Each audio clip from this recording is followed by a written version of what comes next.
शुएब साहब, जो मैं कह रहा था ये कि कोई मेरी हिस्से वकालत तो नहीं जागी, उस हिसाब से तो नहीं मैं केस प्रेजेंट कर रहा था। आप क्या कहेंगे इस हवाले से? कोई एग्री करेंगे मेरी बात से कि नहीं? देखें, आपने मैं समझता हूँ कि बड़ी पॉजिटिव और अच्छे अंदाज में और बड़ी मस्बत बात की है। अफ़सोस की बात ये है कि पूरा मीडिया ये हर हफ्ते या हफ्ते में 2 दफ़ा या 1 दफ़ा या 3 दफ़ा वो एक इशू क्रिएट करता है इमरान खान साहब के खिलाफ। देखें, पीटीएम की हुकूमत कोई ढंग का कोई केस तो बना नहीं सकी, ना ना कोई करप्शन चार्ज है उसके ऊपर। मैं समझता हूँ कि फर्स्ट लीडरशिप में वो वाहिद लीडर है जिसके ऊपर, या आप सिराजुल हक को कह सकते हैं, जिसके ऊपर करप्शन का कोई दाग नहीं है। अब उसको दागदार करने के लिए बड़े अफ़सोस से कहना पड़ता है कि कभी किसी क्रिमिनल को ये ढूँढते हैं, कभी किसी क्रिमिनल को ढूँढते हैं। और इस बंदे की खिलाफ अगर इसके क्रिमिनल रिकॉर्ड आपको चाहिए, मेरे पास भी मौजूद है। इसकी जो साबिक बीवी थी सोफिया मिर्ज़ा, वो मेरी क्लाइंट रही है। इफ्तिखार मोहम्मद चौधरी साहब के ज़माने में ये बच्चियों को, जब ये छोटी बच्चियाँ थीं, सकलिंग बेबीज़ थीं, माँ से छीन के किसी और को माँ बना बच्चे किसी और बच्चे के बना के किसी और माँ के साथ बाप का नाम बदल के ये इधर से लेकर चला गया और वापस जो है इसके खिलाफ इंटरपोल में रेड वारंट जारी हुए, सब कुछ हुआ, वो नहीं आया। इसने शहजाद अकबर के खिलाफ वहाँ दुबई में बैठ के, और ये सनाउल्लाह अब्बासी जो साबिक डीजीएफआई था, ये 22 सितंबर को इसने एफआईआर कटाई और अपनी बीवी के खिलाफ, साबिक बीवी के खिलाफ, सोफिया मिर्जा के खिलाफ, क्योंकि ये प्रोसीड कर रहे थे वहां बैठ के थाना सेक्रेटेरिएट में। उसका जी। इन्फ्लुएंस देखें, उसके ताल्लुकात देखें। उसने 22 सितंबर को एफआईआर कटा दी जिसमें सोफिया मिर्जा ने अपनी बेल कराई। He is a non criminal person. अब हम आते हैं उसके कंडक्ट पे, अब हम आते हैं इमरान खान साहब की तरफ। देखें, ये आपने बड़ी खूबसूरत तफसील के साथ पूरी बात कर दी। सबसे पहली बात ये है कि कैबिनेट डिवीजन में पूरा रिकॉर्ड मौजूद है। ये कैबिनेट डिवीजन की असेसमेंट कमेटी होती है जो उसको इवैल्यूएट करती है कि इसकी इतनी कीमत बनती है, और उस कीमत का 20%, या अब इमरान खान साहब को ये क्रेडिट जाता है कि उसने 20% से उसको बढ़ाकर 50% कर दिया। रूल्स को अमेंड कर दिए कि जनाब, अब कोई हेड ऑफ द स्टेट कोई लेना चाहेगा कोई तोहफा, तो वो 50% ले सकता है। जी। और जो गाड़ियां हैं या एंटीक्स हैं, वो उसमें परमिसिबल नहीं है, वो आप नहीं ले सकते। आसिफ जरदारी साहब, जैसे आपने कहा, बताया, आसिफ जरदारी साहब, यूसुफ गजानी साहब और नवाज शरीफ साहब वो गाड़ियां उठा के ले गए, वो तो रूल्स में एग्जिस्ट ही नहीं करती कि वो ले सकें।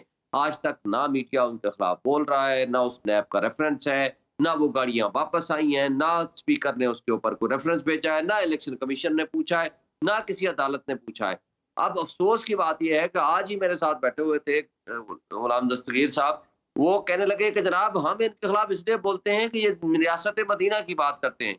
मैंने कहा कि एक शख्स रियासत मदीना की बात करता है, एक शख्स रूल रेगुलेशन के मुताबिक चलता है, एक शख्स ऑनेस्ट आदमी है, उसको तो आप रगड़ा दिए जाओगे जी। 2.5 अरब केस में 2 अरब 70 करोड़ रुपए की करप्शन हो गई हो, आज उन्होंने ये कहा।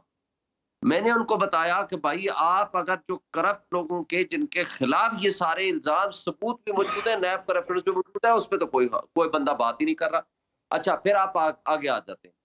कैबिनेट कमेटी में असेसमेंट कमेटी वहां बैठती है कैबिनेट डिवीजन में। हम्म। वो असेसमेंट कमेटी को किसी ने आज तक नहीं पूछा कि उसने असेसमेंट गलत की, सही की। आज तक किसी ने नहीं पूछा कि वहां जो पैसे आए हैं गलत आए हैं, सही आए। देखिए, रूल के मुताबिक एक शख्स ने, जो असेसमेंट कमेटी ने असेस किया, उसको पैसे जमा कराए और एक चीज ले ली। ये तो फ्रॉड, इसका मतलब है इमरान खान साहब के साथ हुआ कि अगर उसकी कोई चीज, फर्ज करो, अब उसकी मिल्कियत बन गई। अब वो मिल्कियत बनने के बाद उसकी कीमत फर्ज करो बनती थी 28 करोड़, और उससे 5 करोड़ में ले ली गई या 10 करोड़ में ले ली गई। तो बात यह है कि यहाँ एक चीज मालिक बन गया एक शख्स, वो उसको बेचे, वो किसी को गिफ्ट करे, वो किसी को फ्री में दे, वो किसी के साथ ट्रांजैक्शन करे, ये उसका और अगले बंदे का मामला है।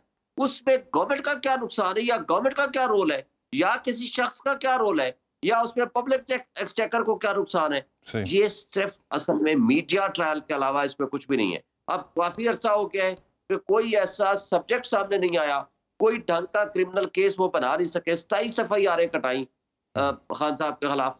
उन 27 एफआईआरों में पूछ देख लें आप, उसके कंटेंट्स अगर आप सारे देखें, एक केस भी नहीं है जो उसमें बनता हो।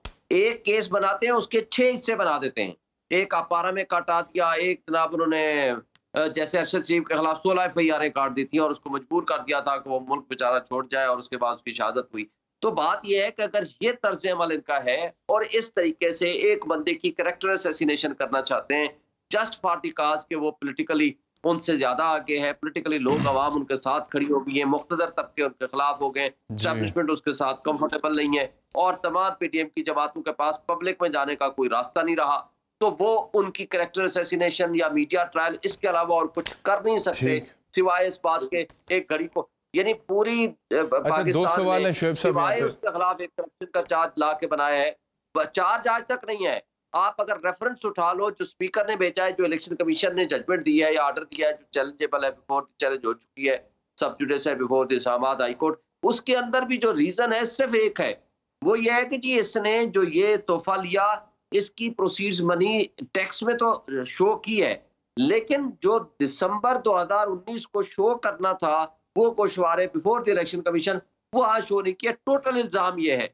आज तक इल्जाम कुछ और है और ये इसमें मीडिया में कुछ और बात करते हैं, तो ये है असल कहानी। और अफसोस ये होता है कि हमारे सारे मीडिया और एंकर पर्सन ये इसकी तहकीक किए बगैर, इसको रिसर्च किए बगैर, इसको डिस्कस किए बगैर वो बस सुनी सुनाई बातों पे या किसी की इंस्ट्रक्शंस पे आगे चलते हैं, और उसका नुकसान तो ये होता है कि हमारे यहाँ क्रेडिबिलिटी का क्वेश्चन फिर आ जाता है कि हमारे ऊपर क्रेडिबल सहाफत नहीं रहती। अच्छा शोएब साहब, एक चीज़ और मैं चाहता हूँ कि यहाँ पे हम अपने व्यूअर्स के सामने डिस्कस कर लें कि मिसाल के तौर पे जब भी किसी को, यार ये बंद करें मेरे कान में, जब भी किसी को जो भी गवर्नमेंट को रिप्रेजेंट करता है, मतलब कि सिर्फ प्राइम मिनिस्टर की बात तो है नहीं, इसमें मिनिस्टर्स भी आ जाते हैं, इसमें एम्बेसडर्स भी आ जाते हैं, वो जब बाहर के दौरों पर जाते हैं और उसके बाद फिर वहाँ पर उनको कोई गिफ्ट्स मिलते हैं तो वो तोशा खाना में सबमिट कराते हैं, और तोशा खाना का एक कानून है। मैं चाहता हूँ इसको ज़रा हम वकील की हैसियत से यहाँ पर डिस्कस कर लें कि मिसाल के तौर पे अगर इमरान खान तोहफ़ा खाना के तोहफे ना लेते 20% पर जो कि उन्होंने लिए, जो कि कानूनी तौर पर उनका हक था, वो ले सकते थे, उसमें गैर कानूनी बात कोई है नहीं, तो फिर होता क्या उन तहफ़ का? जो कानून मैंने पढ़ा है, मैं चाहता हूँ कि मैं उसको ज़रा बोल दूँ ताकि आप भी उसको, अगर मैं कहीं पर गलत हूँ तो इंडोर्स कर दें।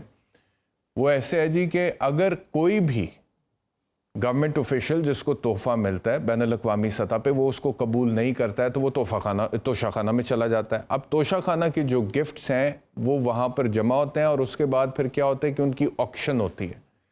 उस ऑक्शन में सिर्फ high level government officials participate कर सकते हैं, उसमें मैं नहीं कर सकता, आप नहीं कर सकते, कोई आम शहरी नहीं कर सकता। हाई लेवल गवर्नमेंट ऑफिशियल्स उसमें पार्टिसिपेट कर सकते हैं और फिर तकरीबन वही कानून, वही प्राइस जिस पे इमरान खान ने लिए या कोई और लेता, जिसकी फर्स्ट प्रायोरिटी थी, जिसको दिया जाता है उसकी फर्स्ट प्रायोरिटी होती है, उसी पर वो लोग ले जाते हैं। यानी कि वो ऑक्शन होके फिर किसी हाई गवर्नमेंट ऑफिशियल के घर में ही लैंड करता है तोहफा, वो पाकिस्तान के अवाम तक नहीं पहुंचता, वो किसी और जगह पर नहीं जाता। तो अगर इमरान खान ना लेते तो हो सकता है कोई और ले लेता। कानून ये है कि नहीं है, आप मुझे बताएं। जी बैरिस्टर साहब, आपने बड़ा अच्छा खूबसूरत इसका इवेल्युएट किया, इसको इंटरप्रेट किया। असल बात ही यही है, असल बात ही यही है कि अगर फर्ज करो इमरान खान साहब जो उनको प्रायोरिटी थी वो ले सकते थे, अगर वो नहीं लेते हैं तो उसका इफेक्ट क्या होता? उसका या तो रूल ये बदल दें कि जी आज के बाद जो भी होगा पब्लिक ऑक्शन होगा और जो पैसे आएंगे वो पब्लिक फंड में चले जाएंगे, या तो ये रूल बन जाए। और मैं कहता हूँ ये बनना चाहिए आप बजाय इस सारे फ्रॉडुलेंट इस एक्ट के। या उसका दूसरा एक तरीका है जो प्रपोजल दी है जस्टिस मियां गुल हसन औरंगजेब इस्लामाबाद हाई कोर्ट के जज ने, उसने कहा जी फिर आज के बाद आप ये करें कि जो सारे तहफ़ आए उन सबको एक आप म्यूजियम बनाएं और उसमें रखते जाएं, and that should be the record of the for public consumption के लिए। या फिर उससे ज्यादा अच्छी बात यह है कि आप इसको पब्लिक को इन्वॉल्व करें और उसको ऑक्शन करें। तीसरा तरीका तो रूल्स में कोई ऐसा है ही नहीं। अगर खान साहब नहीं लेते थे तो जो आने वाले बाकी ऑफिसर थे या इसके बाद के जो हेड ऑफ द स्टेट थे वो उसको उसी 20% पे ले लेते और या 15% पे जो पुराने रूल थे। लेकिन आज तो 50% का रूल ये बना कर गए हैं खान साहब। ये तो उन्होंने इसमें अच्छा किया, बल्कि मैं कहता हूं कि ये एक उनको क्रेडिट जाता है कि कम से कम उनको एहसास था कि यार ये एक पब्लिक बनी है, इसके बारे में हम कुछ सोचे, रूल को एनहांस करें। अच्छी बात है, जो भी लेना चाहे उसको 50% पे ले, बल्कि मेरा तो ये मुतालबा है आपके प्रोग्राम के तवज्जुह से 50% पे नहीं होना चाहिए। इसको कम से कम अगर वाकई हेड ऑफ द स्टेट या इस तरह के ऑफिशियल्स लेना चाहते हैं तो वो पब्लिक ऑक्शन के जरिए उसमें अगर उसको बेनिफिट देना भी है तो 10% का उसको बेनिफिट हो, 90% वो पे करे। अदरवाइज ये पब्लिक में चला जाए और पब्लिक ऑक्शन करे और पब्लिक के जरिए वो जो भी फंड्स इकट्ठे हों वो सारे के सारे पब्लिक मनी में जमा हो जाए।